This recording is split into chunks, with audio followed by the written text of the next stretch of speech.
بسم اللہ الرحمن الرحیم وَكَذَلِكَ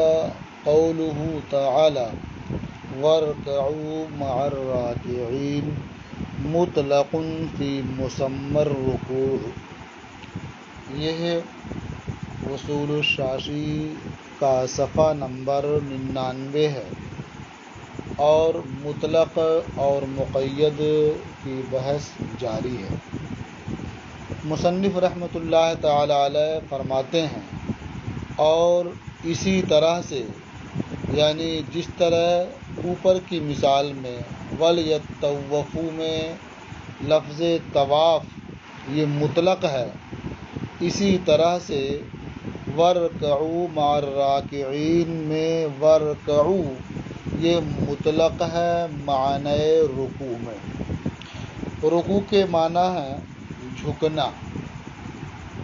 کہا جاتا ہے رکعت النخلۃ، یہ اس وقت بولتے ہیں جب کھجور زمین کی طرف مائل ہو جائے، جھک جائے تو اس کا تنا سیدھا کھڑا ہوتا ہے، تھوڑا سا جھک جائے تو اس کے لیے رکعت النخلہ کہا جاتا ہے۔ اسی طرح سے آدمی قیام میں ہوتا ہے، جب اس کے بعد وہ جھکتا ہے قیام سے اسے رکوع کہا جاتا ہے۔ تو وَارْكَعُوا مَعَ الرَّاكِعِينَ میں وَارْكَعُوا یہ معنی رکوع میں مطلق ہے۔ تو گویا اگر کوئی شخص قیام سے جھک جاتا ہے تو رکوع کی ادائیگی ہو جائے گی، تعدیل کی شرط اس میں نہیں ہوگی۔ بعض نے تعدیل کی شرط لگائی ہے لیکن وہ اس طور پر نہیں ہے کہ وہ تعدیل فرض ہو، بلکہ ہمارے نزدیک بھی تعدیل کا حکم ہے لیکن اس طور پر نہیں کہ وہ فرض ہے، بلکہ اس طور پر کہ وہ واجب ہے۔ اسی لیے مصنف رحمۃ اللہ تعالی علیہ فرماتے ہیں فَلَا يُزَادُ عَلَيْهِ شَرْطُ التَّعْدِيلِ بِحُكْمِ الْخَبَرِ، تو اس پر یعنی وَارْكَعُوا جو مطلق ہے اس کے اطلاق پر حدیث کی روح سے تعدیل کی شرط کا اضافہ نہیں کیا جائے گا۔ تعدیل کا مطلب کیا ہوتا ہے؟ اطمینان۔ تو رکوع میں اطمینان ہو جائے تو یہ تعدیل ہوئی، ایسے ہی سجدے میں اطمینان ہو جائے یہ تعدیل ہوئی۔ اسی لیے تعدیل ارکان بولتے ہیں کہ ہر رکن میں خوب اطمینان ہو جائے۔ خبر کی روح سے تعدیل کے اضافے کی جو بات ہے تو وجہ اس کی یہ ہے کہ ایک اعرابی مسجد میں تشریف لائے اور انہوں نے بغیر تعدیل کے جلدی جلدی نماز کے ارکان ادا کیے اور سرکار کی بارگاہ میں حاضر ہوئے، سلام عرض کیا۔ حضور نے ارشاد فرمایا قم فصلی فإنک لم تصلی، یعنی کھڑے ہو جاؤ نماز پڑھو کیونکہ تو نے نماز نہیں پڑھی۔ تو وہ تشریف لے گئے اور پہلے کی طرح سے دوبارہ نماز پڑھ کے حاضر ہوئے تو حضور نے پھر ارشاد فرمایا کہ جاؤ نماز پڑھو، تو نے نماز نہیں پڑھی۔ پھر گئے اور اسی طرح سے نماز پڑھ کر کے آ گئے تو حضور نے پھر وہی ارشاد فرمایا کہ جاؤ نماز پڑھو کیونکہ تو نے نماز نہیں پڑھی۔ تو انہوں نے عرض کی یا رسول اللہ مجھے جس طرح سے نماز پڑھنے کا طریقہ معلوم تھا میں نے اس طرح سے پڑھی، لیکن حضور فرما رہے ہیں کہ یہ نماز ہی نہیں ہے، گویا میں نے نماز نہیں پڑھی، تو حضور ہی نماز کا طریقہ مجھے بتائیں کہ میں کیسے نماز ادا کروں تو میری نماز ہوگی۔ تو حضور نے تفصیل سے بیان فرمایا قیام وغیرہ کے بارے میں، قرات کے بارے میں، پھر فرمایا کہ اور جب تم رکوع کرو تو اس طرح سے کرو کہ تم رکوع میں مطمئن ہو جاؤ، تمہیں اطمینان ہو جائے۔ پھر رکوع سے کھڑے ہو تو کھڑے ہونے میں تمہیں اطمینان ہو جائے، پھر سجدے میں جاؤ یہاں تک کہ تمہیں سجدے میں اطمینان ہو جائے، پھر سجدے سے اٹھو نقادہ کرو، یہ جلسے کی صورت ہو اس میں خوب اطمینان ہو جائے، پھر تم سجدے میں جاؤ اس طرح تمہیں اطمینان ہو جائے۔ تو تو حضور نے تفصیل سے ہر رکن کے بارے میں بیان فرمایا اور یہ فرمایا کہ تم اسے اس طرح سے بجا لاؤ کہ تمہیں اس میں اطمینان ہو جائے۔ تو اس خبر سے، اس حدیث سے یہ سمجھ میں آتا ہے کہ اگر کسی نے تعدیل نہیں کی، اطمینان سے رکوع یا سجدہ نہیں کیا، تو پھر اس کی نماز نہیں ہوتی ہے، اور نماز کا بالکل نہ ہونا اس بات کا متقاضی ہے کہ یہ چیزیں، یہ رکوع یا سجدے میں شامل ہوں، اس کے بغیر رکوع اور سجدہ نہ مانا جائے۔ تو اب اگر اس خبر کی بنیاد پر تعدیل کو شرط قرار دے دیا جاتا ہے تو کتاب پر زیادتی ہوگی اور اس کا اطلاق باقی نہیں رہے گا اور یہ نسخ ہوگا اور یہ جائز نہیں ہے۔ اس لیے خبر پر بھی عمل کریں گے اور کتاب پر بھی عمل کریں گے، لیکن اس کی صورت یہ ہوگی کہ جو کتاب اللہ سے ثابت ہے، یعنی وَارْكَعُوا مَعَ الرَّاكِعِينَ میں وَارْكَعُوا جو مطلق ہے، اس سے یہ ثابت ہوتا ہے کہ رکوع فرض ہے۔ تو جو کتاب سے ثابت ہے اسے ہم فرض قرار دیتے ہیں مطلق رکوع کو، اور تعدیل جو خبر سے ثابت ہے ہم اسے واجب قرار دیتے ہیں۔ تو اگر کسی نے بغیر تعدیل کے رکوع کر لیا، سجدہ کر لیا، تو فرض ادا ہو جائے گا لیکن واجب ترک ہوگا، اس لیے نماز واجب الاعادہ ہوگی۔ فرماتے ہیں فلا یزاد علیہ شرط التعدیل بحکم الخبر، تو اس پر یعنی اطلاق پر خبر کی روح سے تعدیل کی شرط کا اضافہ نہیں کیا جائے گا، ولکن یعمل بالخبر علی وجہ لا یتغیر به حکم الکتاب، لیکن خبر پر عمل کیا جائے گا اس طور پر کہ اس سے کتاب کا حکم نہ بدلے، فیکون مطلق الرکوع فرضا بحکم الکتاب والتعدیل واجبا بحکم الخبر، تو مطلق رکوع فرض ہوگا کتاب کی روح سے اور تعدیل واجب ہوگی خبر کی روح سے۔ تو اب دونوں پر عمل ہو جائے گا، کتاب اللہ کے اطلاق پر بھی عمل ہو جائے گا اور خبر پر بھی عمل ہو جائے گا۔ وعلی ھذا قلنا، مصنف رحمۃ اللہ تعالی علیہ فرماتے ہیں کہ اس بنیاد پر ہم نے کہا، یعنی یہ ضابطہ سمجھ میں آ گیا کہ مطلق اپنے اطلاق پر جاری ہوتا ہے،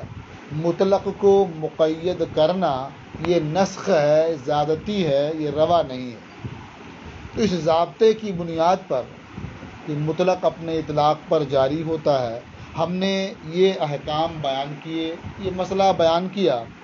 کہ مائع زعفران سے وضو کرنا جائز ہے۔ اسی طرح سے ہر اس پانی سے وضو کرنا جائز ہے جس میں کوئی پاک چیز مل جائے اور پانی کے اوصاف میں سے کسی ایک کو بدل دے، یعنی پانی میں پاک چیز مل گئی، اس کا رنگ بدل گیا یا اس کی بو بدل گئی یا اس کا مزہ بدل گیا، یعنی اوصاف ثلاثہ میں سے کوئی ایک وصف بدل گیا، جب بھی اس پانی سے وضو کرنا جائز ہوگا۔ یہ اسی بنیاد پہ کہا کہ مطلق اپنے اطلاق پر جاری ہوتا ہے، اور مائع زعفران سے یا اس کے مثل پانی سے وضو کے جواز کا جو قول ہے، ایک تو یہ ضابطہ ہوا، دوسرے دلیل یہ ہے کہ تیمم کی طرف لوٹنے کا حکم اس وقت ہے جب مطلق ماء موجود نہ ہو، نہ ملے، اور ظاہر ہے کہ جب مائع زعفران موجود ہے تو مائع مطلق باقی رہا، اور مائع مطلق کے ہوتے ہوئے تیمم کرنے کی اجازت نہیں ہے، لہٰذا جب مائع زعفران ہے تو اس سے وضو کرے گا، آدمی اس صورت میں تیمم نہیں کر سکتا۔ اب یہاں ایک سوال یہ ہوتا ہے کہ مائع زعفران یہ تو مطلق نہیں رہا بلکہ مقید ہو گیا، زعفران کی قید سے وہ مقید ہو گیا، تو اس کا جواب یہ ہے کہ اضافت یا توصیف کی بنیاد پر ہر چیز مقید نہیں ہو جاتی ہے، یعنی وہ یہ اضافت یا یہ توصیف یہ کی قید شے کو اس کے اطلاق سے الگ نہیں کرتی ہے، اسے تبدیل نہیں کرتی ہے، بلکہ اسے اور ثابت کر دیتی ہے۔ جیسے کہا جاتا ہے ماء البیر، کنویں کا پانی، تو بیر کی طرف اضافت ہوئی، تو اس اضافت کی وجہ سے کوئی بھی دانا شخص یہ نہیں کہہ سکتا کہ کنویں کا پانی یہ مائع مطلق نہیں ہے، بلکہ یہ مائع مقید ہو گیا۔ یا الماء السخین، گرم پانی، یا الماء البارد، ٹھنڈا پانی، تو یہ صفت ذکر کی گئی، تو اس کی وجہ سے کوئی بھی دانا آدمی یہ نہیں کہتا کہ یہ مائع مطلق نہیں رہا، یہ مائع مقید ہو گیا۔ سب اسے مائع مطلق سمجھتے ہیں، اور اگر کوئی کسی سے کہے کہ پانی لے آؤ اور وہ گرم موسم میں ٹھنڈا پانی لے آیا تو وہ نافرمان نہیں کہا جائے گا، بلکہ فرما بردار ہوگا اور ذہین سمجھا جائے گا۔ ٹھنڈک کے موسم میں کہا وضو کرنا، پانی لے آؤ، گرم پانی لے آیا تو وہ فرما بردار ہوگا اور وہ سمجھا جائے گا کہ بہت ہوشیار ہے، بہت سمجھدار ہے کہ موسم کے لحاظ سے اچھا پانی لے آیا۔ تو معلوم ہوا کہ سخین کی صفت نے پانی کو مطلق ماء سے الگ نہیں کیا، اور اسی طرح سے بارد کی صفت نے پانی کو مطلق ماء سے الگ نہیں کیا، بلکہ اسے اور پختہ کر دیا، ثابت کر دیا۔ اسی طرح سے مائع زعفران بھی ہے کہ زعفران کی طرف اضافت نے اس کو مائع مطلق ہونے سے الگ نہیں کیا۔ کہتے ہیں وَعَلَىٰ هَٰذَا قُلْنَا، اور اسی بنیاد پر کہ مطلق اپنے اطلاق پر جاری ہوتا ہے، ہم نے یہ کہا کہ يَجُوزُ التَّوَضُّؤُ بِمَاءِ الزَّعْفَرَانِ وَبِكُلِّ مَاءٍ خَالَطَهُ شَيْءٌ طَاهِرٌ فَغَيَّرَ أَحَدَ أَوْصَافِهِ، وضو کرنا جائز ہے مائع زعفران سے اور ہر اس پانی سے جس میں کوئی پاک چیز مل گئی ہو اور پانی کے اوصاف میں سے کسی وصف کو بدل دیا ہو۔ لِأَنَّ شَرْطَ الْمَصِيرِ إِلَى التَّيَمُّمِ عَدَمُ مُطْلَقِ الْمَاءِ، اس لیے کہ تیمم کی طرف رجوع کی شرط مطلق ماء کا نہ ہونا ہے۔ وَهَذَا قَدْ بَقِيَ مَاءٌ مُطْلَقًا، اور یہ یعنی مائع زعفران مائع مطلق باقی ہے، لہذا یہاں مائع زعفران کے ہوتے ہوئے تیمم کی اجازت نہیں ہوگی، بلکہ اس پانی سے وضو کرنا ہوگا۔ فَإِنَّ قید الاضافت ما ازال عنہ اسم الماء، اب یہ اسی کا جواب ہے کہ وہ پانی مقید نہیں ہوا۔ کہتے ہیں کیونکہ اضافت کی قید نے پانی سے پانی کے نام کو زائل نہیں کیا ہے، بل قررہ،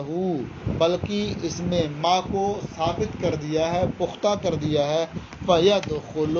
تحت حکم مطلق الماء، لہذا مائع زعفران مطلق ماء کے حکم کے تحت داخل ہوگا، اور جب مطلق ماء کے حکم کے تحت داخل ہوگا تو جب تک مطلق ماء موجود ہے اس وقت تک تیمم کرنا جائز نہیں ہوگا، اسی سے وضو کرنے کا حکم ہوگا۔ اب رہ گیا مسئلہ یہ کہ یہ کہا جائے کہ پانی کا منزل من السماء کی صفت پر باقی ہونا یہ شرط ہے۔ کہتے ہیں اگر اسی طرح کی شرط لگائی جائے تب تو وہ خود مقید ہو جائے گا، وہ بھی مطلق نہیں رہ جائے گا۔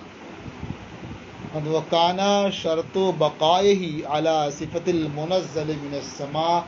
اور پانی کے منزل من السماء کی صفت پر بقا کی شرط یہ اس مطلق کے لیے قید ہوگی۔ اس لیے یہاں یہ کہنا کہ یہ مائع مطر ہو، منزل من السماء کی صفت پر باقی ہو، یہ مقصد نہیں ہے، بلکہ مقصد یہ ہے کہ جو اس کی رقت ہے، جو سیلان ہے، جو اس کی طبیعت ہے وہ باقی ہے، تو گویا وہ منزل من السماء کی صفت پر باقی ہے اور اس سے وضو کرنا جائز ہو۔ کہتے ہیں بِهِ يُخَرَّجُ حُکْمُ مَاءِ الزَّعْفَرَانِ وَالصَّابُونِ وَالْأُشْنَانِ وَأَمْثَالِهِ، اور اسی سے جو ہم نے ضابطہ بیان کر دیا کہ اضافت یا توصیف کی بنیاد پر پانی مطلق ماء سے الگ نہیں ہوتا ہے، وہ مقید نہیں ہو جاتا ہے، تو اسی سے یہ حکم یعنی مائع زعفران اور مائع صابون، مائع اشنان اور اس کے مثل چیزوں کی طرف مضاف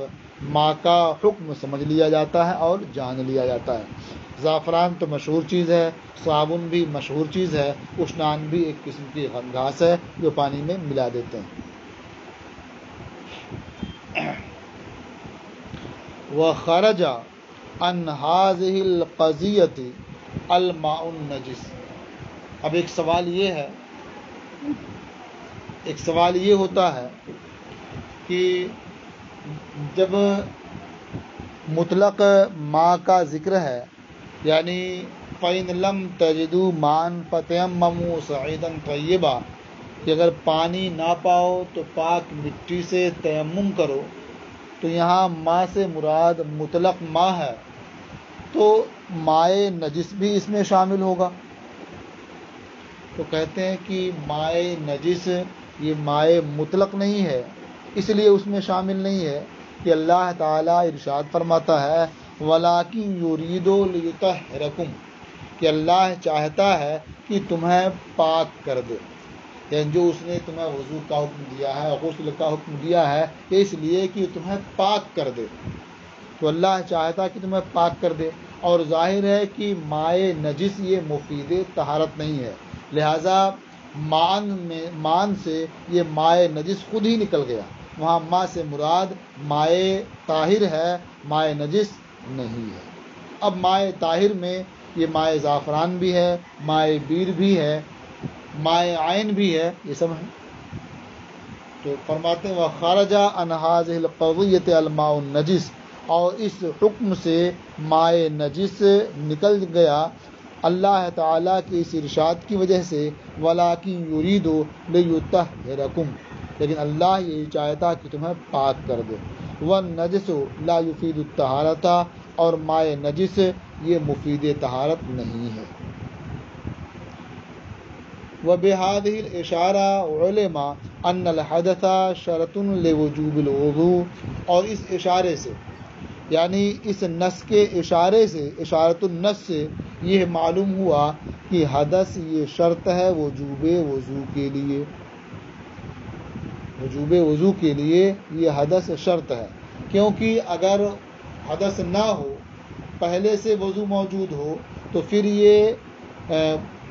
طہارت پر طہارت کا حاصل کرنا ہوگا، اور یہ تحصیل حاصل کی صورت ہوگی جو جائز نہیں ہے، ممکن نہیں ہے۔ فَإِنَّ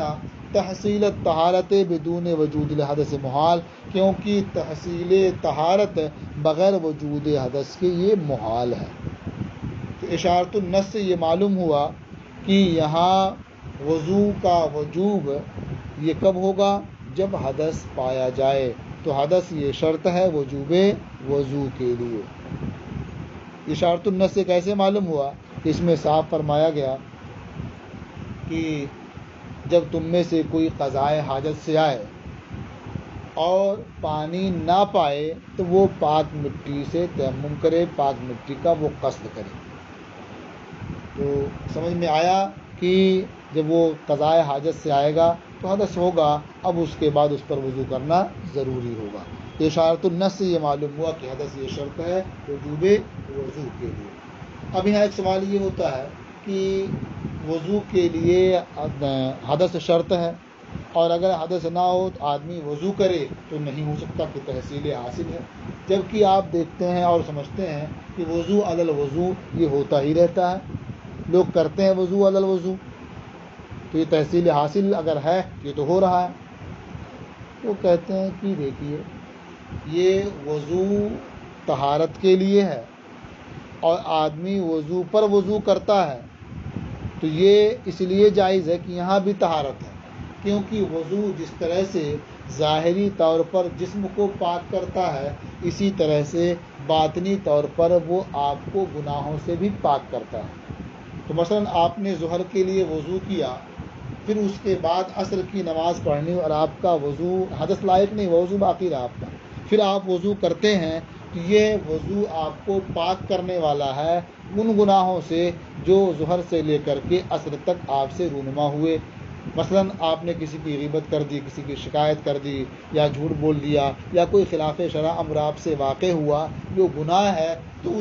اس وضو سے وہ گناہ آپ کا دھلے گا یا کچھ ہلکا ہوگا۔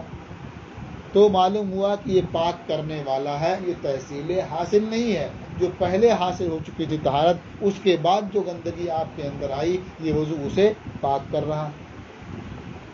یا اس کا جواب یہ ہے کہ جو وضو علی الوضو ہے، یہ اگر تقرب کی نیت سے ہے تو یہ ثواب کا باعث ہوگا،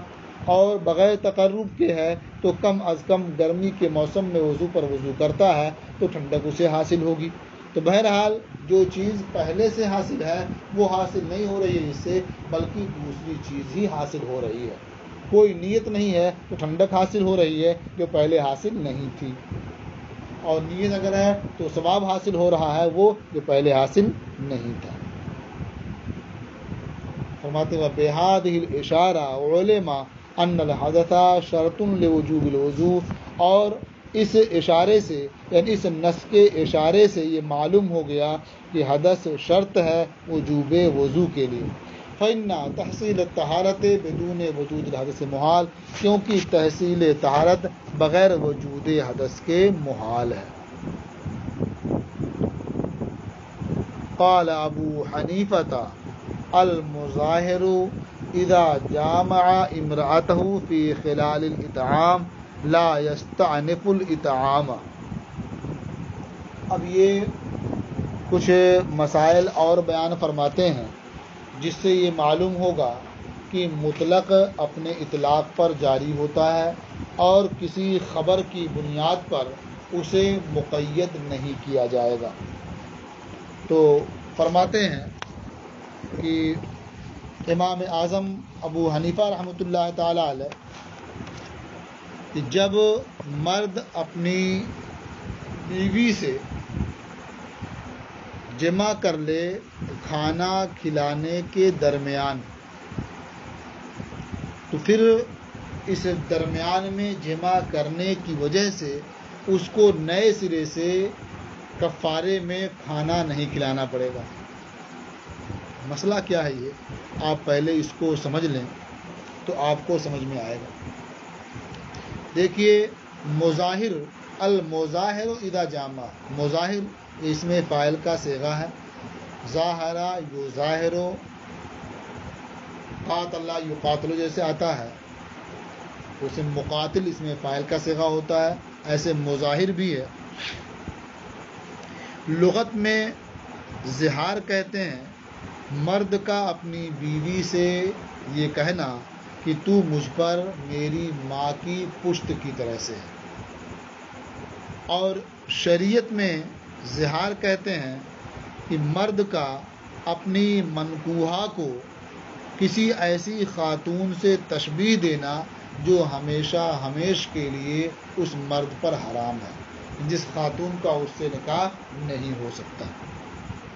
تو یہ ہے زہار۔ زہار کی بنیاد پر عورت سے قربت کرنا یہ حرام ہو جاتا ہے اس وقت تک جب تک کہ آدمی کفارہ ادا نہ کر دے۔ یہ بات سمجھ میں آ گئی؟ زہار، اور جو ایسا کرے گا وہ ہوگا مظاہر۔ تو یہاں جو حکم بیان ہو رہا ہے، جو مسئلہ بیان ہو رہا ہے، وہ ہے مظاہر کا۔ اب زہار کا کفارہ کیا ہے؟ تو اللہ رب العزت ارشاد فرماتا ہے والذین یظاہرون من نسائہم ثم یعودون لما قالوا، اور وہ لوگ جو اپنی بیویوں کو اپنی ماں کی جگہ کہیں پھر وہی کرنا چاہیں جس پر اتنی بڑی بات کہہ چکے، یعنی اپنی بیوی سے پھر جیسے پہلے صحبت کرتے تھے اسی طرح سے صحبت کرنا چاہیں، تو اب کیا کرنا پڑے گا انہیں؟ فَتَحْرِيرُ رَقَبَةٍ مِّن قَبْلِ أَن يَتَمَاسَّا، تو ایک غلام آزاد کرنا ہے اپنی بیوی کو چھونے سے پہلے۔ یہ کفارے کی ایک صورت ہوئی۔ آگے اللہ تعالیٰ ارشاد فرماتا ہے ذَلِكُمْ تُوعَظُونَ بِهِ وَاللَّهُ بِمَا تَعْمَلُونَ خَبِيرٌ، تمہیں اس کے ذریعہ نصیحت کی جاتی ہے اور اللہ تمہارے کاموں سے باخبر ہے۔ فَمَن لَمْ يَجِدْ، فصیام شہرین متتابعین من قبل ان یتماسا، تو جو غلام نہ پائے، یعنی غلام سرے سے ملے ہی نہ، جیسے اس وقت غلام نہیں ملتے ہیں، یا غلام تو ملتے ہیں لیکن خریدنے کی طاقت اور وسعت ہی نہیں ہے، دونوں صورتیں نہ پانے کی ہیں۔ فمن لم یجد، تو جو غلام نہ پائے یا غلام آزاد کرنے کی وسعت نہ ہو اسے، فصیام شہرین متتابعین من قبل یتماسا، تو وہ شخص لگاتار 2 مہینے روزہ رکھے اپنی بیوی سے جمع کرنے سے پہلے، لگاتار 2 مہینہ۔ اگر درمیان میں اس نے اپنی بیوی سے جمع کر لیا، کتنے روزے رکھ چکے تھے وہ کفارے کے اب بیکار گئے، یعنی اس سے کفارہ ادا نہیں ہوگا، اب پھر نئے سرے سے 2 مہینے روزہ رکھنے پڑیں گے اسے۔ آگے فرمایا فمن لم یستطع فاطعام 60 مسکینا، اور جو شخص 60 روزہ رکھنے کی طاقت نہ رکھتا ہو اس کے لیے کیا حکم ہے؟ تو وہ 60 مسکینوں کو کھانا کھلانا۔ فاطعام 60 مسکینا، یہاں کوئی قید نہیں ہے، یہ مطلق ہے کہ 60 مسکینوں کو کھانا کھلا دے تو اب وہ اپنی بیوی سے صحبت کر سکتا ہے، جمع کر سکتا ہے۔ آگے فرمایا ذالک لتؤمنوا باللہ ورسولہ وتلک حدود اللہ وللکافرین عذاب علیم۔ تو یہاں کفارے میں 3 چیزیں بیان کی گئیں، ایک غلام آزاد کرنا، اس کے لیے بھی قید ہے کہ بیوی سے صحبت کرنے سے پہلے ہو، اور دوسری صورت بیان کی گئی 60 روزے رکھنا لگاتار، یہ بھی بیوی کو مس کرنے سے پہلے، جمع کرنے سے پہلے، اور تیسری صورت بیان کی گئی 60 مسکینوں کو کھانا کھلانا، لیکن اس کے لیے من قبل یتماسا کی کوئی قید نہیں ہے۔ تو جب کتاب میں من قبل یتماسا کی قید نہیں ہے تو اگر کسی مظاہر نے فقراء مساکین کو کھانا کھلانا شروع کیا اور درمیان ہی میں اپنی بیوی سے مجامعات کر لی تو نئے سرے سے کھانا نہیں کھلانا پڑے گا، کیونکہ یہ کفارے کی یہ آخری صورت ہے، من قبل یتماسا کی قید سے مقید نہیں ہے۔ قال ابو حنیفہ، امام اعظم ابو حنیفہ رحمۃ اللہ علیہ نے فرمایا اذا جامع امرأتہ فی خلال الاطعام، المظاہر اذا جامع امرأتہ فی خلال الاطعام، مظاہر جب اپنی بیوی سے کھانا کھلانے کے درمیان جمع کر لے، لا یستأنف الاطعام، تو وہ نئے سرے سے 60 مسکینوں کو کھانا نہیں کھلائے گا۔ لأن الکتاب مطلق فی حق الاطعام، کیونکہ کتاب حق اطعام میں مطلق ہے، یعنی عدم مسیس سے مقید نہیں ہے۔ تو قرآن میں کیا ہے؟ فاطعام 60 مسکینا، تو 60 مسکینوں کو کھانا کھلانا ہے، وہاں کوئی قید نہیں ہے من قبل یتماسا۔ فلا یزاد علیہ شرط عدم المسیس بالقیاس علی الصوم، تو اطعام پر یعنی کھانا کھلانے پر عدم مسیس کی شرط کا اضافہ نہیں ہوگا صوم پر قیاس کرتے ہوئے۔ یہ صوم پر قیاس کرنا کیا ہے؟ یعنی کفارے کی ایک صورت جو روزہ رکھنا ہے اس میں کیا ہے کہ فصیام شہرین متتابعین من قبل ان یتماسا، تو روزہ رکھنے والی صورت میں یہ قید ہے کہ یہ بیوی سے جمع کرنے سے پہلے ہو، لیکن کھانا کھلانے میں یہ قید نہیں ہے، لہذا کھانا کھلانے کو بھی اس قید سے مقید نہیں کیا جائے گا اس پر قیاس کرتے ہیں۔ بل المطلق یجری علی اطلاقہ والمقید علی تقییدہ، بلکہ مطلق اپنے اطلاق پر جاری رہے گا اور مقید اپنی تقیید پر جاری ہوگا۔ تو امام شافعی رحمۃ اللہ تعالی علیہ نے جو اسے مقید کیا ہے یہ اس ضابطے کے خلاف ہے۔ امام شافعی رحمۃ اللہ علیہ کے ہاں اگر کھانا کھلانے کے درمیان مظاہر نے اپنی بیوی سے جمع کر لیا تو اس کو پھر سے 60 مسکینوں کو کھانا کھلانا پڑے۔ وَكَذَلِكَ قُلْنَا الرَّقَبَةُ فِي كَفَّارَةِ الظِّهَارِ وَالْيَمِينِ مُطْلَقَةٌ فَلَا يُزَادُ عَلَيْهِ شَرْطُ الْإِيمَانِ بِالْقِيَاسِ عَلَى كَفَّارَةِ الْقَتْلِ۔ کہتے ہیں اسی طرح سے جیسے اطعام ہے 60 مسکینوں کو کھانا کھلانا یہ مطلق ہے، اور باقی اس کے کفارے کی زہار کے کفارے کی 2 صورتیں جو مقید ہیں۔ اسی طرح سے ہم نے کہا کہ کفارہ زہار میں جو رقبہ ہے یعنی غلام آزاد کرنا ہے یہ مطلق ہے، اور کفارہ یمین میں جو غلام آزاد کرنا ہے یہ مطلق ہے، یعنی وہاں ایمان کی قید نہیں ہے، لہٰذا اس پر ایمان کی شرط کا اضافہ نہیں ہوگا کفارہ قتل پر قیاس کرتے ہوئے۔ آپ نے زہار والے کفارے میں یہ پڑھ لیا کہ اللہ تعالیٰ نے فرمایا فَتَحْرِيرُ رَقَبَةٍ مِّن قَبْلِ أَن يَتَمَاسَّا، تو ایک غلام آزاد کرنا ہے بیوی سے جمع کرنے سے پہلے، یہاں غلام کسی قید سے مقید نہیں ہے۔ ایسے ہی کفارہ یمین کے بارے میں ہے، اللہ تعالیٰ ارشاد فرماتا ہے لا یؤاخذکم اللہ باللغو فی ایمانکم ولکن یؤاخذکم بما عقدتم الایمان، جو یمین منعقدہ ہے، جن قسموں کو تم نے پختہ کر لیا ہے، اس کا کفارہ بیان کرتے ہوئے اللہ نے فرمایا فَكَفَّارَتُهُ إِطْعَامُ 10 مَسَاكِينَ مِنْ أَوْسَطِ مَا تُطْعِمُونَ أَهْلِيكُمْ أَوْ كِسْوَتُهُمْ أَوْ تَحْرِيرُ رَقَبَةٍ، یہاں بھی کفارے کی 3 صورتیں بیان کی گئیں۔ پہلے 10 مسکینوں کو کھانا کھلانا، یا انہیں کپڑے پہنانا، یا غلام آزاد کرنا، یہاں بھی مطلقاً ہے تحریر رقبۃ، غلام آزاد کرنا، رقبہ ایمان کی قید سے مقید نہیں ہے۔ پھر اس میں آگے اللہ نے فرمایا فمن لم یجد فصیام 3 ایام ذالک کفارۃ ایمانکم اذا حلفتم،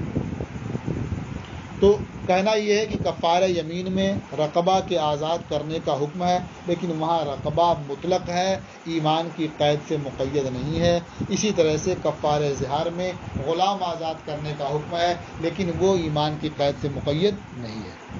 ہاں کفارہ قتل میں جو غلام آزاد کرنا ہے وہ ایمان کی قید سے مقید ہے۔ اللہ تعالیٰ نے ارشاد فرمایا وَمَنْ قَتَلَ مُؤْمِنًا خَطًأً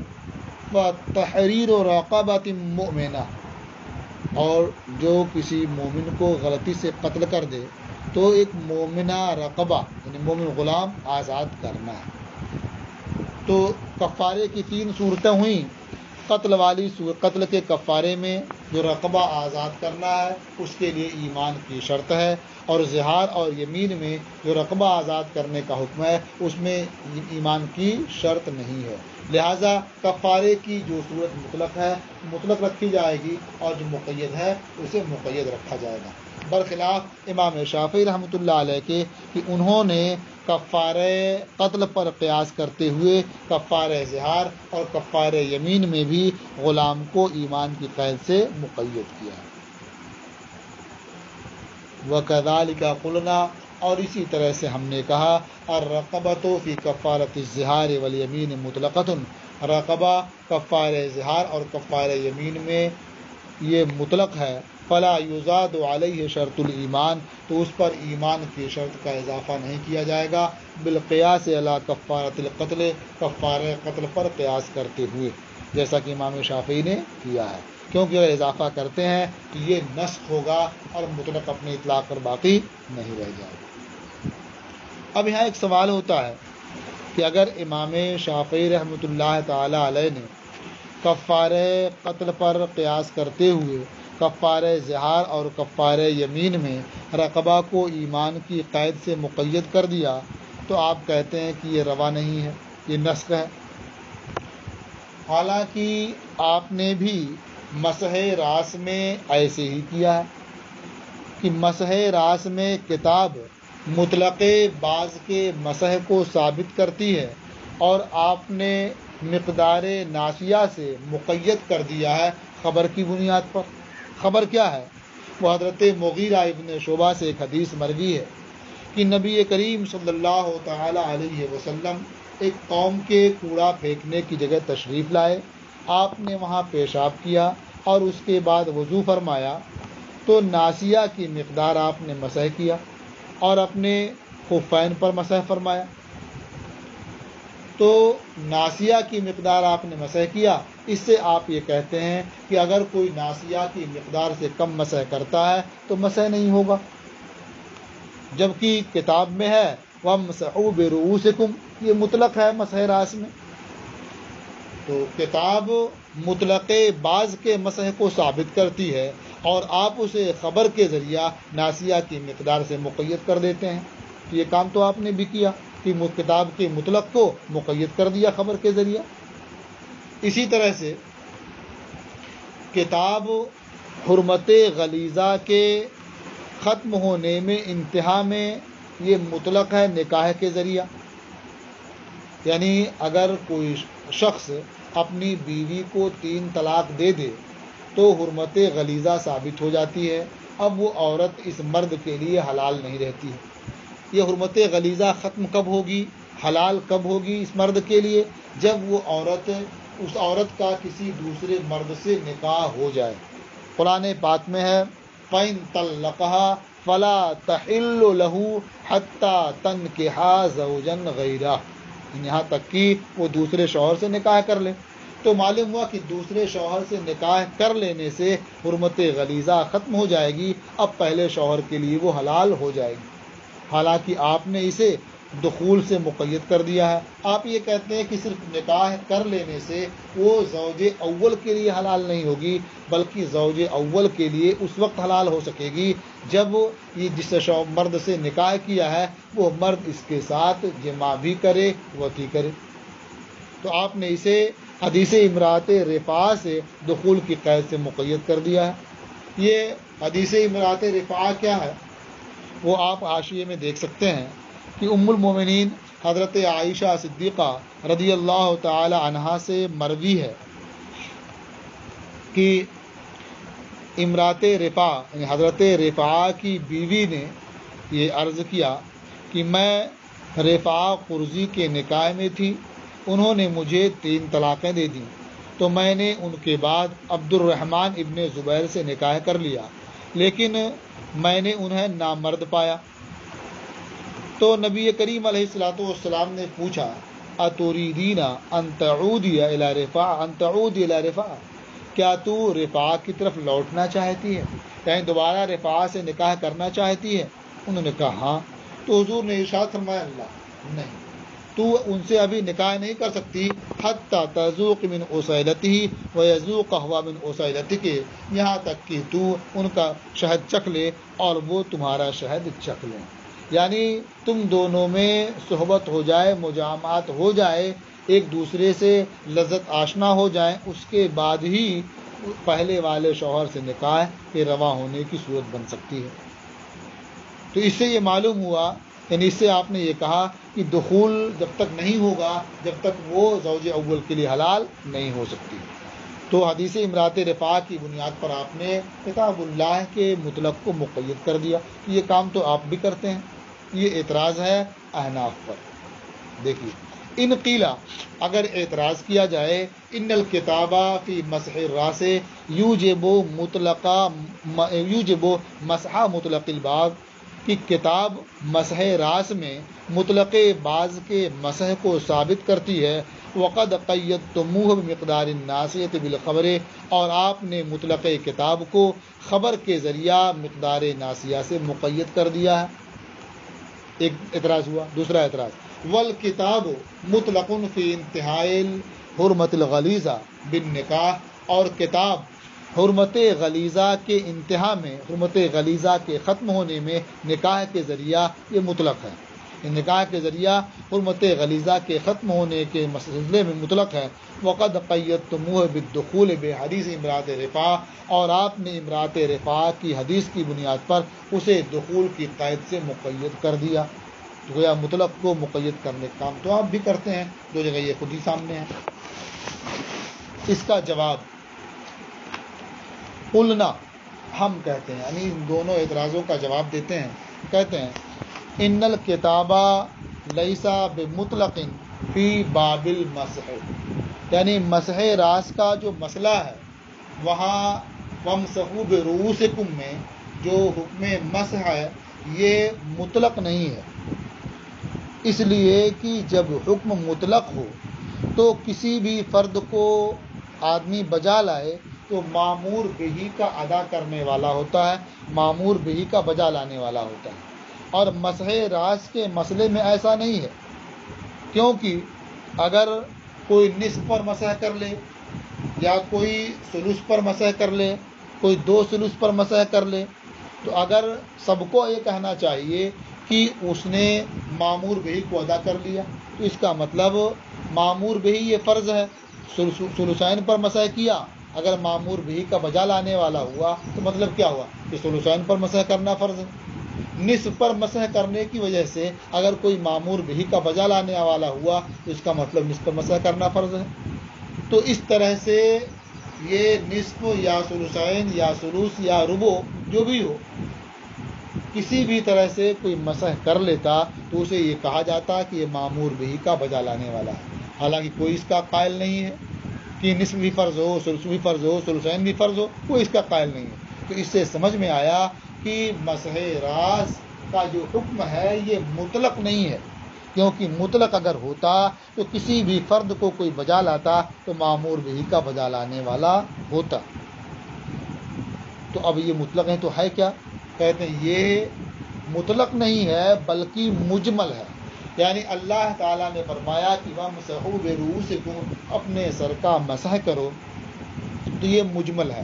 مسح کرنے کا حکم تو معلوم ہو گیا، لیکن کہاں سے کہاں تک مسح کرنا ہے، کتنی مقدار مسح کرنی ہے، یہ ہے مجمل۔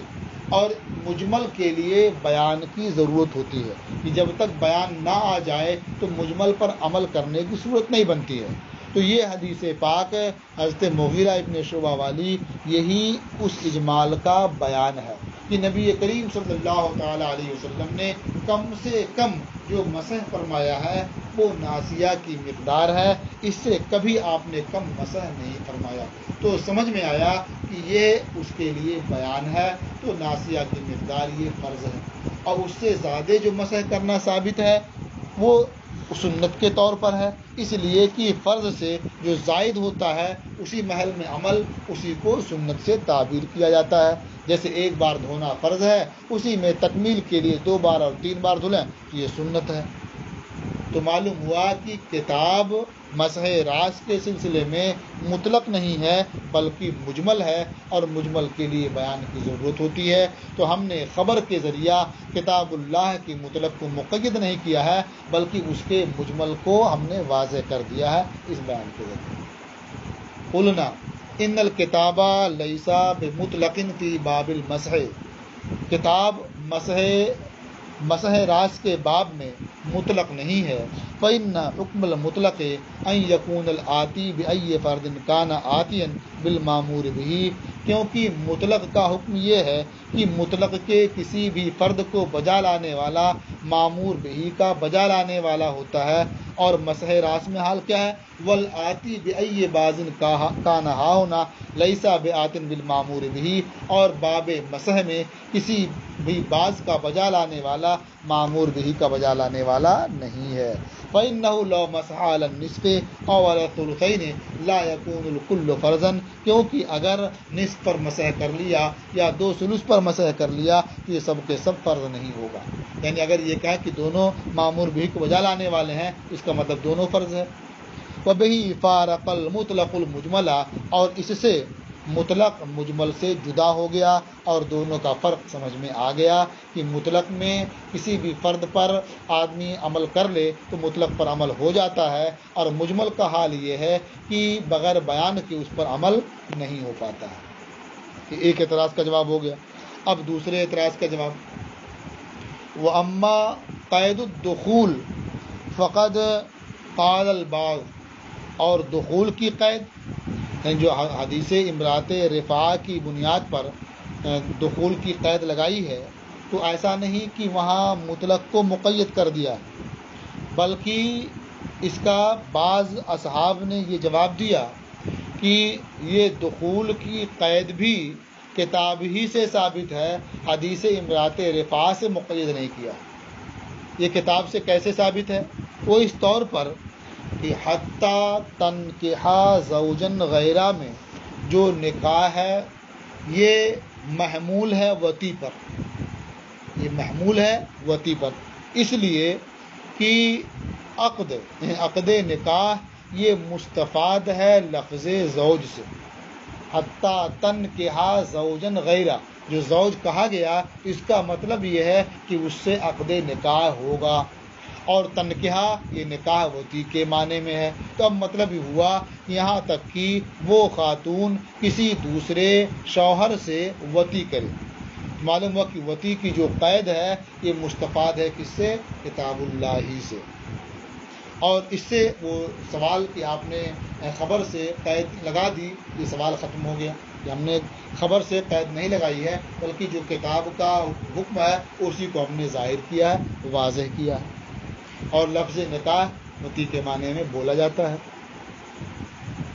یہ ایک جواب ہوا۔ واما قید الدخول، اور رہا مسئلہ دخول کی قید کا، فقد قال البعض، تو ہمارے بعض اصحاب نے فرمایا، ان النکاح فی النص حمل علی الوطی، کہ نکاح اس نص میں حتیٰ تنکحا زوجن غیرہ میں وطی پر محمول ہے، عقد پر محمول نہیں ہے۔ اذ العقد مستفاد من لفظ الزوج، اس لیے کہ عقد یہ مستفاد ہے لفظ زوج ہی سے، کیونکہ جو زانی ہوتا ہے اس پر زوج کا اطلاق نہیں ہوتا ہے، جس سے نکاح ہوگا اسی پر زوج کا اطلاق ہوتا ہے، تو نکاح کا مفہوم سمجھ میں آ گیا زوج سے۔ وبہذا یزول السوال، سوال اور اس سے جو سوال پیدا ہو رہا تھا وہ ختم ہو گیا، زائل ہو گیا۔ وقال البعض، اور ہمارے بعض اصحاب نے جواب دیا، قید الدخول ثبت بالخبر،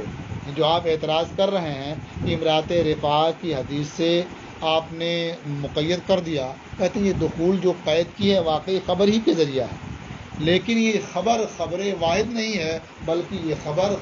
مشہور ہے، اور کتاب اللہ کو خبر واحد سے مقید کرنا جائز نہیں ہے۔ اگر خبر مشہور یا خبر متواتر ہو تو اس سے مقید کر سکتے ہیں اور کریں گے۔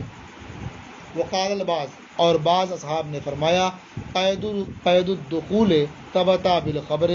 دخول کی قید یعنی زوج ثانی کے جمع کرنے کی جو قید ہے یہ خبر سے ثابت ہے، لیکن یہ خبر واحد نہیں ہے۔ وجعلوه من المشاہیر، اور انہوں نے اس خبر کو اخبار مشہورہ میں سے قرار دیا ہے، اسے خبر مشہور کہا ہے۔ فلا يلزمهم تقعید الکتاب بخبر الواحد، تو ان پر خبر واحد کے ذریعہ کتاب کو مقید کرنا لازم نہیں آتا ہے، یہ الزام ان پر نہیں ہو سکتا، کیونکہ خبر مشہور سے کتاب پر زیادتی جائز ہے۔ یہ آپ کی دوسری فصل ختم ہوئی، اور آج کا آپ کا سبق